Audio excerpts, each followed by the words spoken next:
Guys, Japan के मदद से, जापान के वित्तीय सहायता से दिल्ली के कई सारे इलाकों के ड्रेनेज सिस्टम का रीडेवलपमेंट वर्क शुरू हो चुका है। इसके अलावा यमुना नदी पर जो क्रूज और फेरी सर्विस को चलाना था वो भी अब तैयार हो चुका है।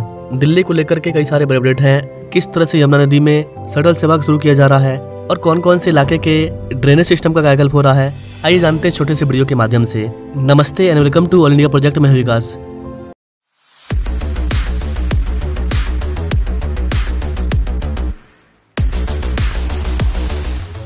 ना सबसे पहले बात करते हैं यमुना रिवर के बारे में। क्या यमुना नदी क्रूज के लिए तैयार है? अभी हाल ही में केंद्रीय मंत्री ने इसका समीक्षा किया है। यमुना बोट टूरिज्म और फेरी इंफ्रास्ट्रक्चर डेवलपमेंट प्रोजेक्ट, इन सब के प्रगति की समीक्षा की गई है। इस पर तेजी से काम इसलिए किया जा रहा है क्योंकि ये एक ग्रीन सोल्यूशन है। जब लोग मास लेवल पर यमुना नदी से सफर तय करेंगे, एक जगह से दूसरी जगह आएंगे जाएंगे, तो सड़कों पर ट्रैफिक कम होगा, पर्सनल व्हीकल में भी कमी आएगी और ये एक ग्रीन साधन होगा जो कि दिल्ली के लिए काफी ज्यादा जरूरी है। अधिकारी के अकॉर्डिंग सोनिया विहार और जगतपुर के बीच में वजीराबाद बैराज के ऊपर स्थित इस परियोजना से एक नया हरित पर्यटन अनुभव अवेलेबल होने और पर्यावरण अनुकूल नदी की यात्रा के माध्यम से कनेक्टिविटी में वृद्धि होने की उम्मीद है। जिस तरह से अपने भारत में राष्ट्रीय राजमार्ग है, ठीक वैसे ही अपने भारत में कई सारे राष्ट्रीय जलमार्ग हैं और इस वाले जलमार्ग को राष्ट्रीय जलमार्ग 110 बोला जाता है, 110।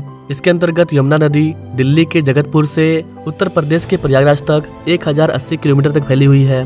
बयान में कहा गया है कि अंतर्देशीय जल परिवहन और कम दूरी के शहरी पर्यटन को बढ़ावा देने के प्रयासों के तहत बंदरगाह, पोत परिवहन और जल मार्ग मंत्रालय इस सोनिया विहार और जगतपुर के बीच 6 से 7 किलोमीटर के राउंड ट्रिप कॉरिडोर पर फैसिलिटी को डेवलप कर रहे हैं। मंत्री जी के द्वारा जमीनी स्तर पर प्रगति की समीक्षा के बाद इन्होंने कहा कि यह पल टिकाऊ और आधुनिक जल मार्गों के प्रति सरकार की प्रतिबद्धता को दर्शाता है। यमुना पर पर्यावरण अनुकूल क्रूज पर्यटन एक प्रमुख मील का पत्थर है जो कि स्वच्छ, हरित और अधिक कुशल जल परिवहन का मार्ग प्रशस्त करेगा, जिससे दिल्ली के मध्य में कनेक्टिविटी और पर्यटन दोनों को बढ़ावा मिलेगा।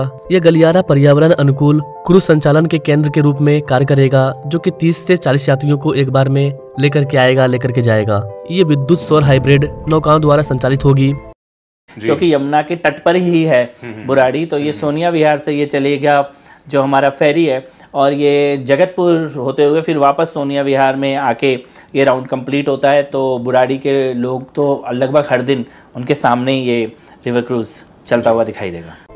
यहाँ पर गाइस आपको बता दें कि जिस तरह से अपने भारत में कई सारे एक्सप्रेसवे हैं, ठीक वैसे ही अपने भारत में करीब 111 से अधिक राष्ट्रीय जल मार्ग है। जी हाँ गाइस, नेशनल वाटर हाईवे जो कि 23 राज्यों और 4 केंद्रशासित प्रदेशों में फैला हुआ है, जिसकी टोटल लंबाई 20,187 किलोमीटर है। एट प्रेजेंट टाइम शिपिंग और नौवहन के लिए 32 वाटर हाईवे चालू है, लेकिन गवर्नमेंट इसको दुगना से भी ज्यादा करना चाहती है। 2027 तक करीब 75 प्लस वाटर हाईवे तैयार हो जाएगा, जहां पर आपको कई सारे क्रूज वगैरह, वाटर मेट्रो, कई तरह के वाटर परिवहन देखने को मिलेंगे। वर्तमान में इन जल मार्गों का यूज न केवल इंसानों को लाने ले जाने में किया जा रहा है, बल्कि भारत के अंदर नदी वगैरह में 146 मिलियन टन गुड्स वगैरह को भी लाने जाने के लिए इसका यूज किया जा रहा है।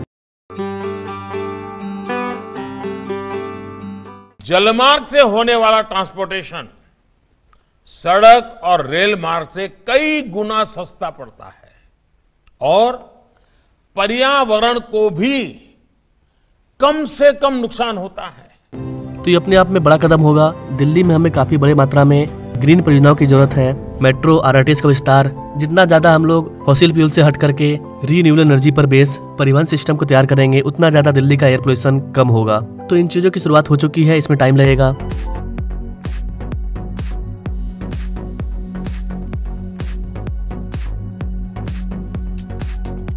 अब बात करते हैं दिल्ली के उन ड्रेनेज सिस्टम के बारे में जिनका की कायाकल्प शुरू हो चुका है। अभी हाल ही में गवर्नमेंट ने Delhi drainage master plan launch किया था। इसके अंतर्गत कई सारे काम किए जाने हैं और इसका काम शुरू हो चुका है। दिल्ली सरकार ने शहर के शीर्ष जल भराव वाले स्थानों में से एक किराड़ी में 220 करोड़ रुपए की लागत से 4.5 किलोमीटर लंबे नाले का निर्माण कार्य ऑलरेडी शुरू कर दिया है। जापान के द्वारा जो पैसा दिया जा रहा है उसको कहां पर लगाया जाएगा, उन सब पर भी बात करेंगे। सबसे पहले अपना फोकस ये होगा कि दिल्ली में बरसात के दौरान या ऐसे भी सबसे ज्यादा नाला जाम कहां पर होता है, कहां पर सबसे ज्यादा जल भराव होता है, इन सब पर काम स्टार्ट किया जा रहा है। इन चीजों पर अभी काम किया जाएगा। रिजल्ट आपको 2-4 साल बाद ही मिलेगा।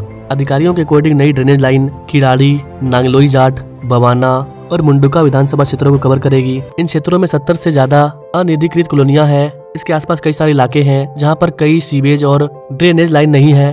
तो यहाँ पर नए नए ड्रेनेज लाइनों को बनाया जाएगा। इस पुनर्विकास का सीधा लाभ पूरा होने के बाद ही मिलेगा। आने वाले मानसून में यहाँ पर आपको अब जल भराव देखने को नहीं मिलेगा, जब तक काम पूरा नहीं हो जाता है तब तक। बीच में अगर बरसात होती है तो जाहिर सी बात है पानी जाम होगा, काम को तैयार होने में टाइम लगेगा। बात करें जापान के पैसे को कौन से परियोजना में लगाया जा रहा है, तो वैसे सबको बता दें कि अभी हाल ही में 18 नवंबर को मुख्यमंत्री रेखा गुप्ता के अध्यक्षता में कैबिनेट बैठक में दिल्ली सरकार जल आपूर्ति सुधार परियोजना, इसके लिए 2406 करोड़ रुपए की संशोधित योजना को मंजूरी मिला था। इसका मेन उद्देश्य चंद्रावल जल उपचार संयंत्र अर्थात WTP, इसके जल ग्रहण क्षेत्र में जल आपूर्ति प्रणाली का पुनर्सुधार करना है। ये जो चंद्रावल जल संचार संयंत्र है, ये पुरानी दिल्ली के कई सारे इलाकों को कवर करता है। इस वाले परियोजना के अंतर्गत जापान इंटरनेशनल कोऑपरेशन एजेंसी अर्थात JICA, इनके द्वारा सहायता प्रदान किया गया है। करीब करीब 1704 करोड़ रुपया जापान के द्वारा दिया गया है। यह प्रोजेक्ट मध्य और उत्तर दिल्ली के 9 विधानसभा क्षेत्रों को कवर करेगी और क्षेत्र के लगभग 22 लाख उपभोक्ताओं को सेवा प्रदान करेगी। यहाँ पर कैसे बता दें कि चंद्रावल जल संग्रहण ये क्षेत्र में शहर की सबसे पुरानी जल संचरण लाइन है और इसके कारण प्रदूषण और रिसाव काफी ज्यादा होता है। यह पटेल नगर, चांदनी चौक, मटिया महल, बल्ली मरान, मॉडल टाउन, सदर बाजार, करोल बाग, राजेंद्र नगर और RK पुरम जैसे निर्वाचन क्षेत्रों के इलाकों को पानी की आपूर्ति कराता है। इस वाले प्रोजेक्ट के तहत चंद्रावल जल ग्रहण क्षेत्र में 96 वर्ग मीटर से अधिक क्षेत्रफल में फैले पुराने और टूटे फूटे 1000 किलोमीटर लंबे जल आपूर्ति नेटवर्क को पूरी तरह से बदला जाएगा और करीब करीब 21 अंडरग्राउंड जलाशयों का पुनरुद्धार किया जाएगा। इस वाले परियोजना का मेन उद्देश्य चंद्रावल संयंत्र की जल उपचार क्षमता को मौजूदा 19 MGD से बढ़ा करके 115 MGD करना है। MGD मतलब मिलियन गैलन प्रतिदिन, 90 मिलियन गैलन प्रतिदिन जो जल का ये उपचार कर रही है। आगे जाकर के ये 115 मिलियन गैलन प्रतिदिन वाटर को ये रिसाइकल करेगी, जिससे कि जल भराव कम होगा। रिपोर्ट के अकॉर्डिंग ये प्रोजेक्ट 3 साल में पूरा होगा और इसको 6 पैकेज में बांट करके तैयार किया जाएगा। वर्तमान में पैकेज 1 और पैकेज 2 पर काम चल रहा है। कैबिनेट की मंजूरी से सुनिश्चित बाकी के पैकेज टाइम पर आवंटित किए जाएंगे। दिल्ली जल बोर्ड अर्थात DJB, इनके अकॉर्डिंग इस वाले परियोजना से मध्य दिल्ली में चंद्रावल संयंत्र के कमांड क्षेत्र में जल आपूर्ति सेवाओं में सुधार होगा, जो कि दिल्ली के भौगोलिक क्षेत्र का 65% है। अधिकारियों के अकॉर्डिंग इस वाले प्रोजेक्ट का मेन उद्देश्य जल संचरण नेटवर्क, द्वितीयक और मुख्य जल वितरण लाइन बिछाना है। इसके अलावा अंडरग्राउंड जलाशयों का पुनर्विकास और निर्माण करना है। इसके अलावा गैर राजस्व जल को कम करना है और अंतिम उपभोक्ता तक जल आपूर्ति को सुनिश्चित करना है। इसके अलावा लोगों को दिक्कत ना हो, इसके लिए एक CRS शिकायत निवारण प्रणाली इसको भी लगाया जा रहा है, जहां पर लोग 24/7 आवर शिकायत कर सकते हैं और फिर लोगों की शिकायत को स्टडी करके उसका सोल्यूशन किया जाएगा। इस तरह की चीजों पर भी काम किया जा रहा है। मेन प्रॉब्लम ये है गाइस कि पिछले 30 सालों में शहर की जो आबादी है वो कई गुना बढ़ गई है। ऐसा रहता है कि 5 आदमी था 10 आदमी हो गया, ऐसा नहीं है। अगर 5 लाख आदमी था जिस जगह पर, वह सीधे 25 लाख 30 लाख हो गया है। तो आबादी कई गुना बढ़ा है, जिसकी वजह से प्रॉब्लम हो रहा है और टाइम टू टाइम इसको सुधारा नहीं गया है। तो अभी इसको सुधारने में टाइम लगेगा। 3 साल के अंदर इसका पूरी तरह से कायाकल्प हो जाएगा और जिन इलाकों के बारे में मैंने आपको बताया उनका प्रॉब्लम सॉल्व हो जाएगा। तो इसी तरह करके दिल्ली के सभी ड्रेनेज सिस्टम का कायाकल्प किया जाना है। जैसे जैसे इसका अपडेट आएगा मैं इस पर आपको अपडेट करता रहूंगा, इसलिए आप हमारे चैनल के बेल आइकन को दबा दीजिए ताकि दिल्ली का जो भी बड़ा अपडेट हो वो आपको मिल जाए। बाकी आप इन दोनों परियोजनाओं के बारे में क्या कहना चाहेंगे, comment now. And now thanks for watching. मिलते हैं अपने लोग एक और नई वीडियो में नई जानकारी के साथ। तब तक के लिए जय हिंद।